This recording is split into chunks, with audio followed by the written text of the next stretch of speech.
Yesaya 16. Mereka mengirim anak domba kepada pemerintah negeri dari Sela melalui padang gurun ke gunung Putri Sion. Seperti burung yang lari terbang dan isi sarang yang diusir, demikianlah anak-anak perempuan Moab. Di tempat-tempat penyeberangan sungai Arnon, berilah nasihat, pertahankanlah hak, jadilah naungan yang teduh di waktu rembang tengah hari, sembunyikanlah orang-orang yang terbuang, janganlah khianati orang-orang pelarian. Biarkanlah orang-orang yang terbuang dari Moab menumpang padamu, jadilah tempat persembunyian baginya terhadap si pembinasa. Apabila penggagahan sudah berakhir, pembinasaan sudah lewat, dan orang lalim sudah habis, lenyap dari negeri, maka suatu tahta akan ditegakkan dalam kasih setia. Dan di atasnya dalam kemah Daud akan duduk senantiasa seorang hakim yang menegakkan keadilan dan yang segera melakukan kebenaran. Kami telah mendengar tentang keangkuhan Moab, alangkah angkuhnya dia, tentang kecongkakannya, keangkuhannya dan kegemasannya, dan tentang cakap anginnya yang tidak benar. Sebab itu biarlah orang Moab meratap, seorang karena yang lain, biarlah sekaliannya meratap.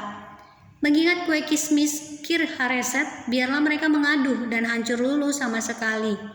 Sebab kebun-kebun Hesibon dan pohon anggur Sibma telah merana, para penguasa bangsa-bangsa telah memotong pohon-pohon anggurnya yang terbaik, yang dahulu meluas sampai ke Yaezer dan merambat ke padang gurun.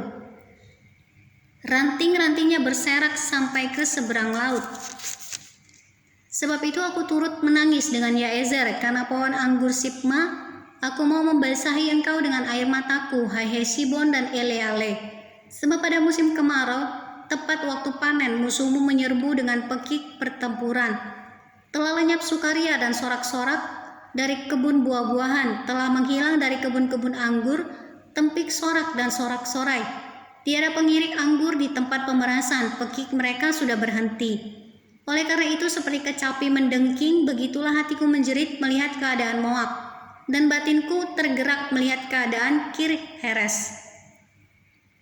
Maka sekalipun Moab pergi beribadah dan bersusah payah di atas bukit pengorbanan, dan masuk ke tempat kudusnya untuk berdoa, ia tidak akan mencapai apa-apa. Itulah firman yang diucapkan Tuhan tentang Moab pada waktu yang lalu. Maka sekarang Tuhan berfirman, dalam 3 tahun menurut masa kerja prajurit upahan, maka kemuliaan Moab serta dengan keramaiannya yang besar akan menjadi kehinaan, dan orang-orang yang tertinggal akan sangat sedikit dan tiada berkuasa.